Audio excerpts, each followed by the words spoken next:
all the unique characters. I do let him bang. Yeah, I'm saying? Like, yeah, I'm a legend, man. I'm building my legacy. All the stories and perspectives featured weekly. I wasn't fully committed to that choke, and I kind of sunk into it, started squeezing tighter, and I kind of heard him gurgle a little bit. I was like, oh. And all the combat sports you could ask for in the best state in the U.S. Like I said, Ohio versus the world. It's going to happen for sure. Watch out. It'll be cool, man. I'm not worried about it. I'm going to show them why the Ohio MMA scene is, in my opinion, one of the best MMA scenes in the country. This is Forged in OH. IO. OH. IO. OH. IO.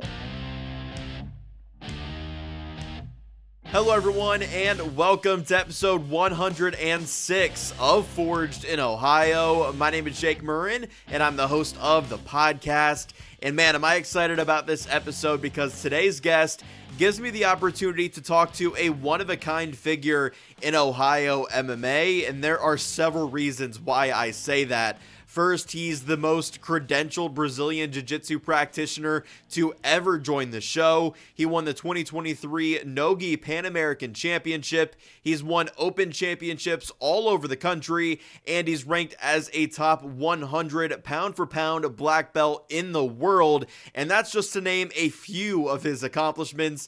He's also a 3-0 pro MMA fighter and runs his own combat sports promotion, Limitless FC. It's the one and only Robby, the Hebrew Heartthrob Malof. Thanks for coming on the show, Robby, and welcome to Forged in Ohio. Thanks for having me, Jake. Excited to be here. Of course, I'm excited to get you on the show, and let's actually start with that MMA career as you improved to 3-0 as a pro fighter last month at Ohio Combat League 33, and that was your first MMA fight in about 5 years. I'm sure there were a lot of things that went into that layoff, but why'd you take such an extended time away from fighting?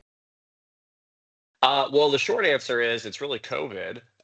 As most fighters, we all kind of got sidetracked with that in the whole world. But my intention was back in 2020 when I had last fought, which I think had been about February 2020, was to quickly make a turnaround. And then, as we know, the world kind of came to a halt in the very end of March going into April. So that just sidetracked everything. And yeah, it really just put a kind of just a roadblock and just shut everything down. So that was the short answer, it was just COVID. Were there times perhaps between those 5 years that you were away before the fight that materialized at Ohio Combat League 33 that you were maybe close to returning to the cage, or was it really just something that came up recently? Yeah, so there were several times after where we were trying to make things work. I want to stay with the local promotion for the most part until I was able to build more of a resume in MMA. Unfortunately, a lot of the promotions went under during COVID, or they just didn't have the time to come back from it. You know, it was a tough time for everyone. Then if we fast forward to, I think, 2023, I decided I want to try to make my comeback with 247 championships. We had an opponent locked in. It was kind of the same song and dance. It's always been the story of my MMA career, is that guy pulls out the week of, couple days before, trying to find a replacement, just dealing with constant last minute opponent changes and ultimately ending up with nothing. So I would say, between 2020 and then when the world kind of came back, 2021, there was talks, but there was just nothing in stone. Fast forward to 2023, 247 came to Cincinnati, and we tried really hard. I helped them get that show together, but ultimately we just couldn't get an opponent for me. So what did those 5 years look like for you? Obviously, you're not competing in MMA, but I mentioned quite literally just a fraction of what you've been able to accomplish in the jiu-jitsu world. Were you able to compete in that, or what did those 5 years look like for you as a competitor? Yeah, so I mean, kind of just going back a little bit, there was talks of me doing a lot of different things. There was talks about me going to potentially ONE FC, Rich Franklin being one of my really close friends and mentors, somebody that, I've looked up to since I was a kid, who's now become like I said, a close friend. Was trying to figure out ways for me to get to the One Warrior series. There was Rich Franklin's One Fight Night, essentially like the Dana White Contender Series. ONE FC for a while actually had Rich Franklin's own kind of show, and we were trying to make that work. But with COVID and all the different laws that were in place about going overseas and vaccines, it was just a really tricky time. So that I should have mentioned that at the beginning. That was something we were talking about, but just didn't work. I was building my business, growing my academy, and I was competing as much as I could in jujitsu. Jujitsu is still very much alive, a lot easier to deal with because jujitsu is not a sanctioned sport. So it was very easy to travel state to state still, wearing your mask, keeping your distance, all these things, and then go out and compete. So it was just a lot of running my academy, teaching. I bought my first house during that time, which was pretty cool, and then just traveling really all over the US. And I went international too, competing in jiu-jitsu as well. So winning Pan Ams, that was a big one. Yeah, a lot of jiu-jitsu competitions, that's for sure. Yeah, and I might be jumping the gun with this question, but now that we are past COVID and you're back to fighting and things seem to be open around the world now, is that path to one championship still an option for you moving forward? It's funny, Rich and I have this discussion all the time, and it's one of these things to where the answer is yes. That's the short answer. But it's always a timing thing and a calculus of like when, where, who, all these different things. Realistically, what I want for myself, because of the amount of time I had off, I want to have at least one or two more fights before I approach a major promotion, just for my own sake. Whatever that is. Is it What FC? Is it Bellator? Is it PFL? Is it Risen or Ryzen in Japan? I mean, I think all these options are readily available and on the table with a couple more wins, and obviously slowly scaling up in competition and competitors, and just kind of inching my way up to the next level. So I do think all those things are going to be very much available to me in the next year.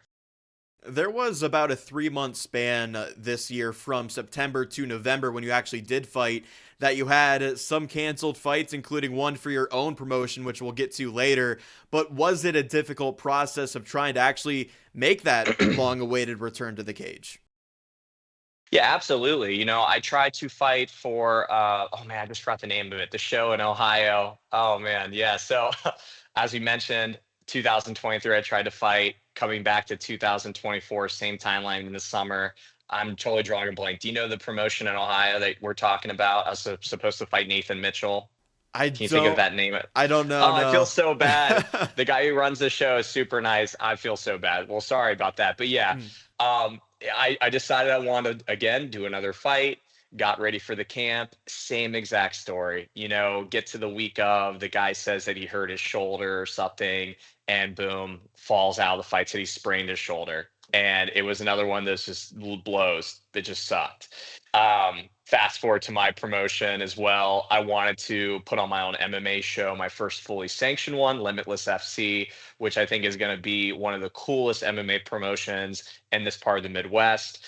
And it just made sense. Hey, if I can fight on my own event, why wouldn't I? At this point, I've tried to do it every other way and I have no success. So maybe I can pull it off. Unfortunately, same kind of scenario where my opponent, I guess, failed a physical and ultimately cannot get approved to fight. And it was just one of those things where I was like, wow. So at a certain point, I had to throw in the towel and obviously just focus on the event. So very frustrating. I mean, incredibly frustrating to say the least. Yeah, I'm sure that is frustrating, especially when you consider the layoff and you're just trying to get back in the cage. What is that immediate reaction? I'm sure, like you said, it's met with a ton of frustration, but then also to be open and willing to turn things around if an opportunity does come up, like it kind of did at Ohio Combat League 33. Yeah, I mean, it's one of those things to where, as you mentioned, like I just stayed ready. And yeah, you're frustrated, but at a certain point, when you've been doing this for as long as I have, if you look, my first MMA fight was in 2010. I've made it through almost three different generations of kind of what I consider MMA. And it's kind of crazy to think that now, fast forward 15 years later, I'm still fighting because I didn't know if I would be. But you just kind of get used to that roller coaster ride. I made a post today talking about controlling your emotions.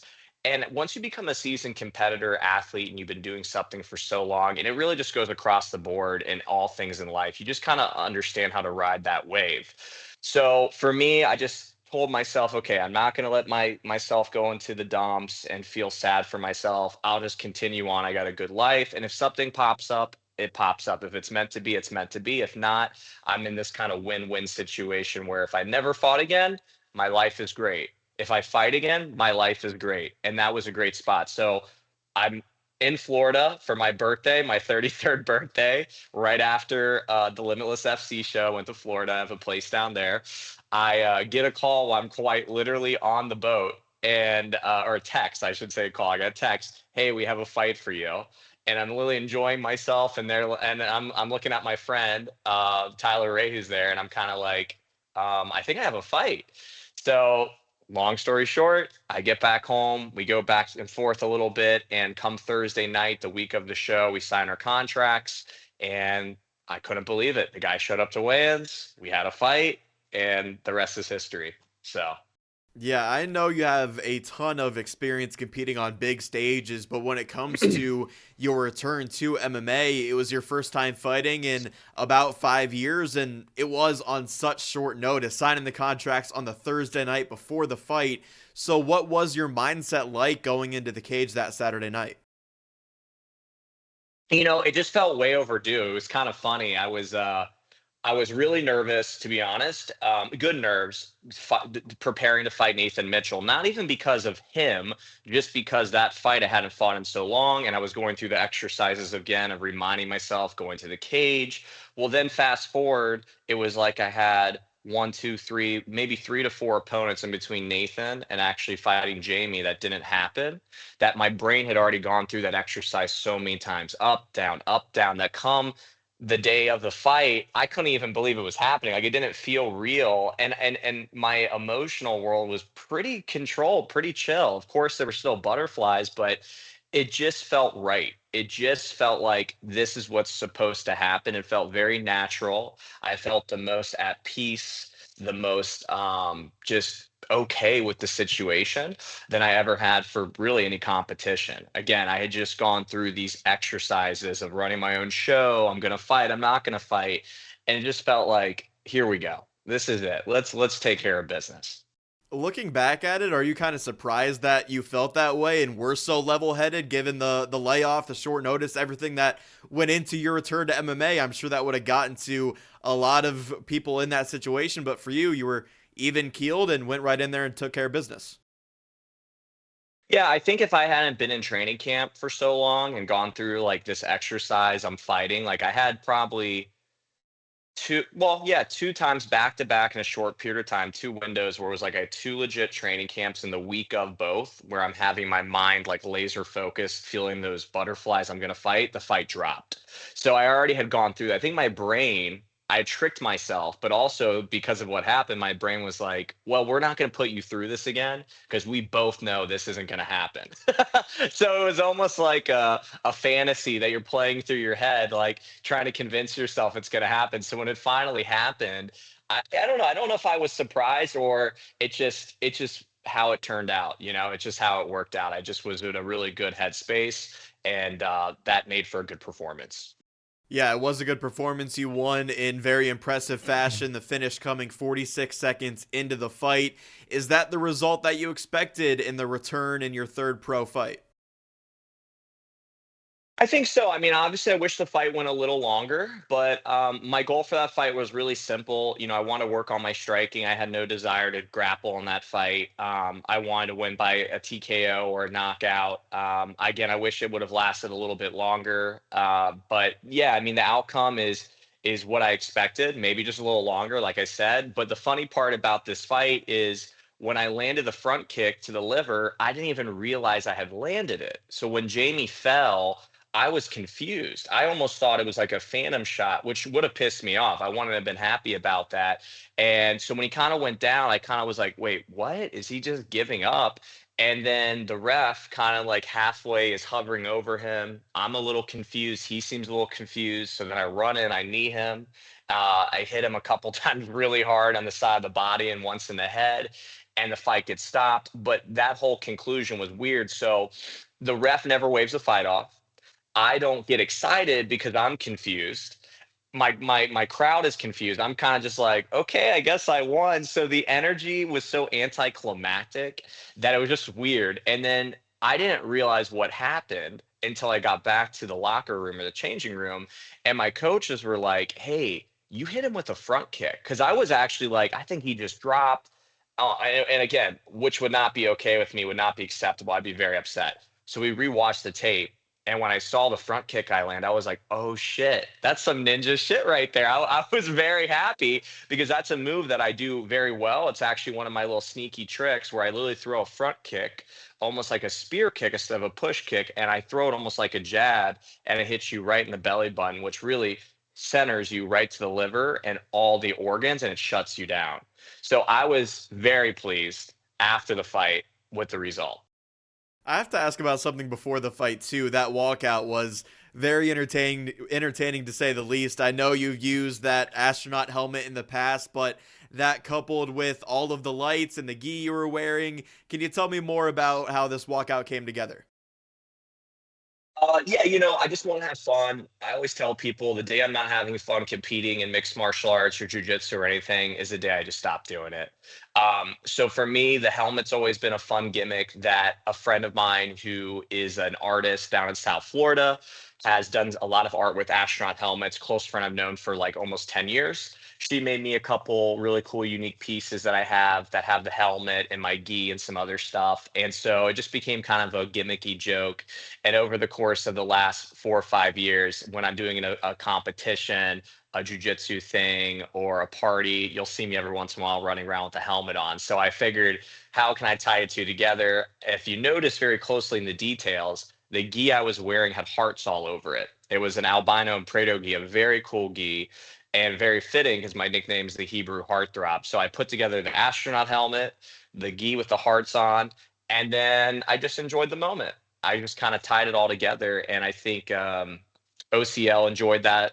I enjoyed it, and for me, I understand the aspect of the business of mixed martial arts, right? It's more than just the fight. It's the entertainment value. It's the marketability. It's what makes you rememberable, good, bad, or indifferent. If people remember your name, they're likely to come watch, buy the ticket, and be invested in your career. Even if they hate you, they're invested in seeing you fail because that's how people are. So good, bad, and different, that's what you want. You want to be remembered. Yeah, and to that point, I've talked to so many fighters, and some put a lot of stock into things like walkouts, while others need to be hyper focused on just the fight itself. How important is it for you to really capitalize on those moments, which only adds to yourself and this brand that you've built for yourself? I think it's important, especially at the tail end of your career. And I would be lying to say that I'm in like the peak of it. I think I am kind of more towards the tail end, which is okay. That doesn't mean I'm not healthy, doesn't mean I don't feel good. It just means I've been doing this for a very long time, a lot longer than 99% of the people that are currently fighting. And I just want to enjoy the moment. So again, it goes back to what are you going to be remembered for? You will always be remembered for your fights, your battles, your wins, maybe your losses too. But it's going to be that thing that you do that people are going to remember you by, that signature piece. And I'm not saying a helmet is that thing. I'm not saying a gi with hearts is that thing, but always kind of creating this cool imagery that someone will look back and be like, wow, that was special. And I try to do that with these jiu-jitsu super fights and MMA fights. It's not to say that every single MMA fight I'm going to walk out with a helmet on, but it's to say that there will be occasions where I'll try to enjoy this moment. So I think it's just enjoying the moment while it's still here. Talking with Robby, the Hebrew Heartthrob, Malof on Forged in Ohio. I've been looking forward to asking you about your future plans in combat sports. I know you've taken time away from MMA really throughout your career, dating back to the amateur days, but coming back from the 5-year layoff, can we expect to see more of you in mixed martial arts? Absolutely. The goal is at this point is to really focus this year on fighting, see where it takes me. Tentatively, I've made verbal commitments. So tentatively, I'm going to fight January 11th in Ohio Combat League in Columbus, and then look to make a quick turnaround, God willing, I'm healthy. February 15th in Newport, Kentucky. There's been talks of me headlining that. I'll be honest with you, it doesn't excite me anymore. If someone's like, you're the main event, and I don't mean to be a pessimist. I just love to compete. Like I mentioned before, if I am not having fun, it doesn't matter to me. Headlining sounds cool. If I'm at the beginning of the card, the bottom of the card, or the top, makes no difference to me. If you want to watch me, you'll come out and watch me. But if I do get these 2 fights back to back, I do win, God willing. I put on good performances, get some good finishes. That would put me at what, 5-0. I think at that point, I'll be setting myself up very well for a lot of bigger stages. Whether I stay on the regional circuit at that point will just come down to where I'm at and what's available, or that might be the door knocking to go to the 1FC, the PFL, Bellator, Contender Series. All these things, like I said, I believe they'll be ready available. It will just be a matter of what's the opportunity, what's there, or maybe I say, hey, you know what? Let's do a couple more regionally and see what we can do with it. So I think the sky is the limit. But I'm very realistic for where I am in my career. I think that there is 100% the opportunity to go to the big show. And I say the big show, and I don't specify because, as we know, the sport is evolving. The UFC, although I love it, I think it's amazing. It's every childhood dream, every boy's dream, as it was mine to be a UFC fighter, is also not the only show in town and not necessarily the best option. It could be, but it's not necessarily the best option either. So, Yeah, that would be incredible to see you in back-to-back months to start 2025. Is that the type of sense of urgency that you have with your career right now? Maybe make up for some lost time with a 5-year layoff and how COVID kind of affected your pro career? absolutely. There's totally a sense of urgency. Like, I'm 33. Literally, I said this when I came back from the last lay. I was like, I'm 27. I'm not getting younger. I'm 33. I'm not getting any younger. And yeah, absolutely, there's urgency. If I want to fight or compete, I have to stay active. I have to stay busy. There is no more time to just hang out on the sidelines and ruminate about what if. And so yeah, back-to-back victories would make a huge statement. My age on paper might be a little bit of a hindrance for some promotions, but I think when you look back at me as a fighter and kind of like me as a mixed martial artist, I think people understand that I have a very well-rounded arsenal and I'm very educated, and I think that will help get my foot into the door to some bigger promotions. And I do want to say something too, because this is kind of like what the critics are saying. Robby hasn't fought any tough pros. Robby hasn't taken on these top guys, whatever. My argument to this would be very simple, is that I'm willing to fight the biggest and baddest guy, either for the largest amount of money, right? Or on the biggest stage possible with the most opportunity to monetize that specific fight. Otherwise, I will leave the young men and the young up and comers to do all that work for me. I'm in a position where I have total control of my career, where I can keep going or I can stop. And it's a great spot to be in. If I never fought again, I know it sounds crazy, I'd be okay.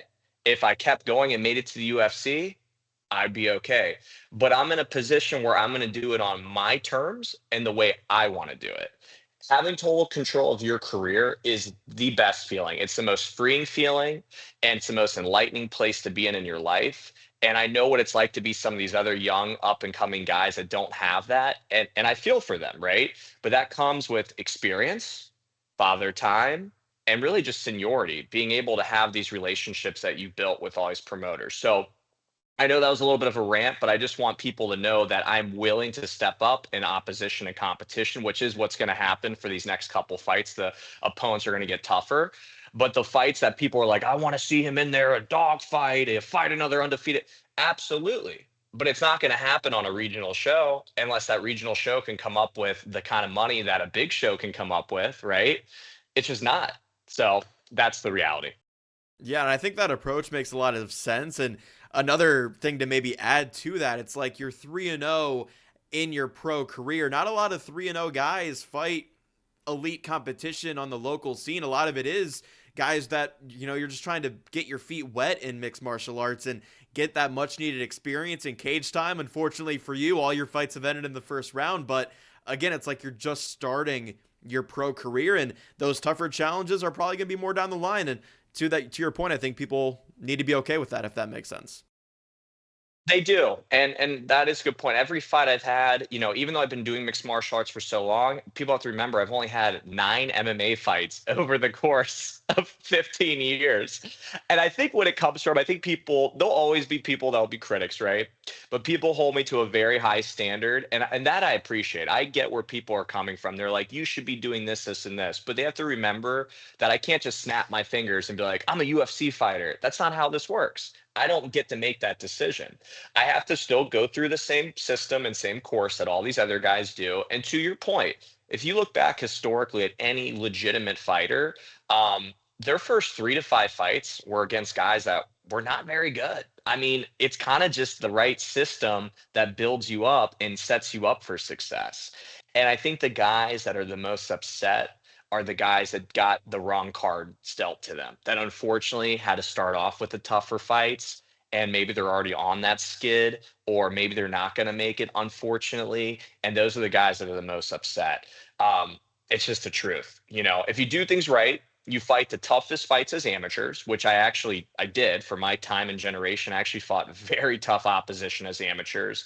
When you turn pro, you try to slowly ramp your way up, take the fights that make the most sense, and then you fight the toughest guy when there's the most opportunity on the line. But one L, as we know as a professional fighter, can set you back substantially. I mean, one loss can be the thing that just destroys it all, especially in the very beginning of your career. You cannot afford to lose. And I'll say this too. I've already made this decision. If I lose one time at this stage on this like local regionals thing, it's over for me. That's it. It's done. I shouldn't be fighting. If I can't beat these guys on the local circuit, then I have no business fighting. And that's just the truth. So. Wow, does that mindset put a lot of pressure on you going into these fights to make sure you do win? That way, I know you said if you stop fighting, you're okay. If you keep going, you're okay. But I'd have to imagine that you want to keep going, and maybe that puts more pressure than actually needed.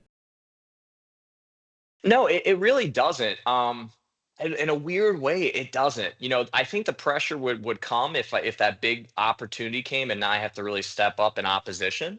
But no, in a weird way, I'm just so at peace with it. Another thing too, it's not out of being cocky, it's not out of being conceited. It's just an experience thing and knowing I put in the work.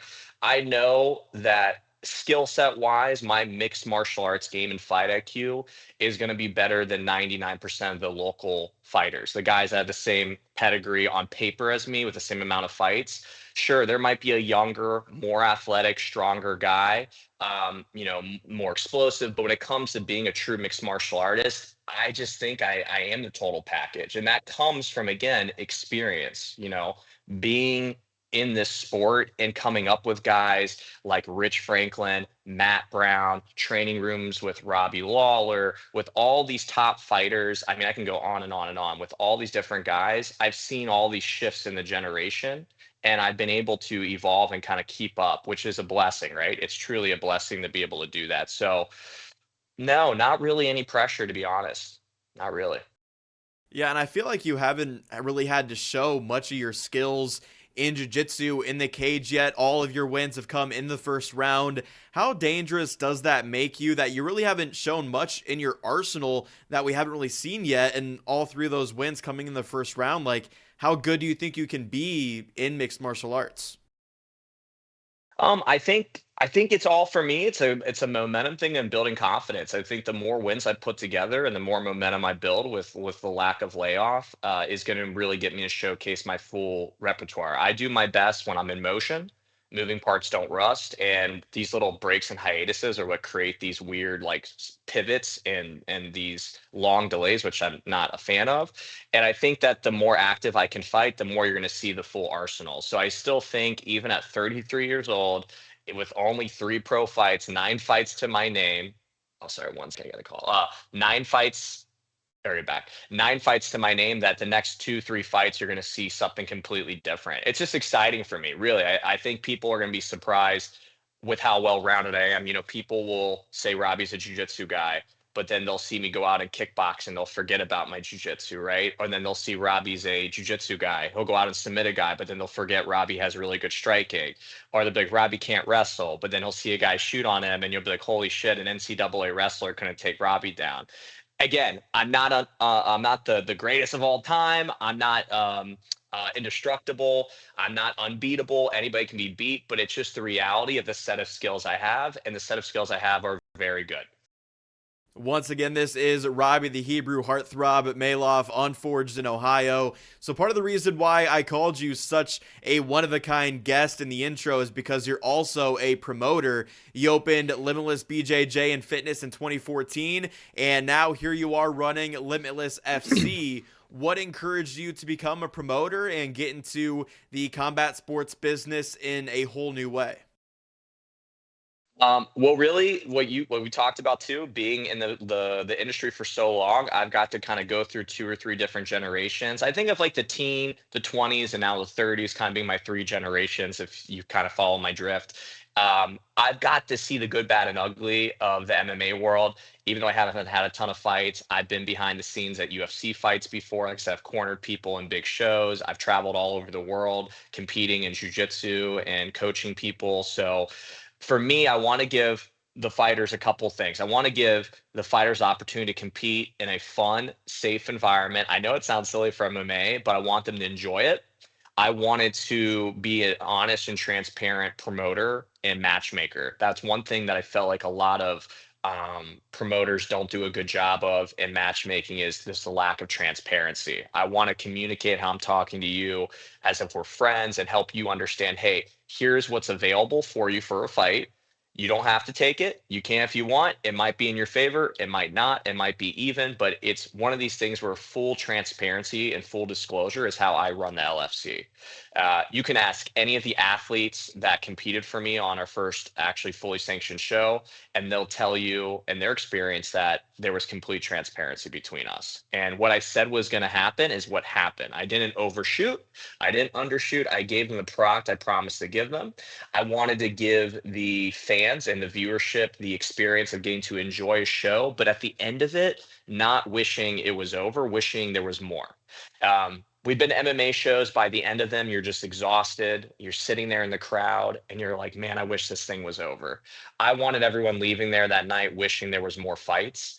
And I wanted people to feel excited and energized. So I think creating the right timeline of fights, creating the right environment for the fighters to be happy and excited, and giving the coaches too the opportunity to not have to sit and wait all day, making it a very seamless show where we're going, the fights start, boom, boom, boom, fight happens. We have a little bit of an intermission, boom, boom, boom, fight happens. It's over in 3 hours or less.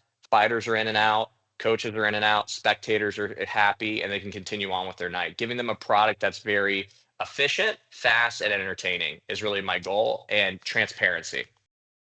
I've heard you crack a mic before and say that you want to bring MMA back to Cincinnati, Ohio, where it should be. That mission obviously has my vote of approval, being with the show called Forged in Ohio. But I'm curious, was there something maybe missing in Cincinnati to where you felt like you were able and could launch Limitless FC? Yeah, I think, this is the funny part. Technically, I went to Kentucky, so I'm kind of like a sellout. I mean, we'll just call it what it is. Like I said, one thing with me is I'm very honest, even if it gets me in trouble sometimes. But this isn't even really a jab at either state. Ohio's commission is just stricter. That's it. It's not a secret. The Ohio Athletic Commission is stricter. There's things that I absolutely love too about Ohio. So being strict isn't necessarily a bad thing. But Ohio's a little bit harder to work with because of the rules, not necessarily the people. It's just the rules that are part of their governing body, right? Kentucky is a little bit easier to work with. The rules are a little bit more lax, still very professional, still very organized. I still would love to go to Cincinnati, okay, which is right across from Newport. The answer to your question is there's just no shows in town that are doing it. There aren't. Ohio Combat League came to Newport right after I did, but I was in Newport first. And beyond that, there really hasn't been an MMA show in Cincinnati except for the 247 show last summer. Prior to that, I hadn't been here since 2011. So there's still this wide open market of people that there's a lot of good fighters here that would love to have a show literally in Cincinnati. But if it can't be in Cincinnati, we can always just go right across the river to Newport. There's just that wide open market, and I think that I know this area very well. I know all the fighters, the coaches, the athletes. And I think that with my experience, I can put together a really entertaining event that, again, caters to everybody, not just the fighter, so not just the coach, not just the fan, but even people that maybe aren't involved in MMA will want to come to something that's different. You were only 22 years old when you opened Limitless BJJ and Fitness. 11 years later, would you have ever expected the gym to be where it is today and now to be in the position of running your own promotion at Limitless FC too? Um, yes and no. I want to say that when I was a kid, I always tell people it's ignorance is bliss. When you're a little kid sitting in your room and you're ruminating about all the things you want to be and all the things you want to do, you have this always inflated idea like, I'm going to be an astronaut and do all these cool things. I was definitely one of those kids. But in a way, as you start getting into it, you start, in the beginning questioning, like, is this really going to turn out? Am I really going to make it? And then all of a sudden, time, it just keeps moving, moving, moving. And before you know it, you look back and you're like, I can't believe how far I've come. Um, it's just a wild ride. Life is a crazy, crazy journey. Um, it's a blessing that I've made it a little over 10 years now, going into year 11. I can say I'm not surprised by my hard work, but I'm also surprised too that I'm just here. I'm where I'm at in life. That there's some things that some days come and I'm just like, I can't believe I've done this. There's other days that come and I'm like, of course I was going to do that. So I think it's both. I think there's a level of confidence, but then also that level of just feeling fortunate, right? Feeling really fortunate that things worked out, but also like, you know what? I deserve it. I deserve it because I worked really, really hard. So it's amazing. It really has been an amazing life, an amazing journey. I've got two more for you. So Limitless FC 4 on November 2nd was your first fully sanctioned Pro-Am MMA show. How challenging was it to put that event together, especially since the plan was for you to compete on the card too? It was so hard. I told everybody, besides opening up the gym, no, the single hardest thing that I did for like an event was LFC. And it's funny. So this came out of the Nathan Mitchell fight not happening. So I had done three smoker events prior to LFC4. And I had talked about for almost a year and a half now, I'm going to do my first fully sanctioned show. I'm going to do it. And I had been talking about it. And one thing with me is if I say I'm going to do something and I don't do it, it will drive me nuts. So I took all that emotion from that fight not happening. And I was so upset that it didn't happen. And I gave myself 2 days to sit on the couch and feel bad for myself. And I said, you know what? Fuck it. I'm just going to pick a date. I literally pointed at the calendar. I said, I'm doing LFC4 on this date. I didn't even have a venue yet, which was so crazy. But I started driving around and calling people. I found a really cool place in Newport. It was a small indoor basketball court, but I made it work. And so on 5 weeks' notice, I put together a whole show. It was for 5 weeks straight on the phone, email, call, logistics, like going back and forth, learning how the athletic commission worked. It was a huge challenge. And I'm super thankful for everybody who worked with me and worked through those obstacles because the next show will obviously be a lot easier. But I can't even begin to tell you, Jake, how hard it was to do a show by yourself, 5 weeks notice, and do 99% of everything when it comes to the back end, the logistics, the matchmaking, the talking to the coaches, the insurance, the cage, the canvas, getting all the stuff ready, liquor license, staff, medicals. I mean, it was so much work. It was so much work, but I'm happy it worked out.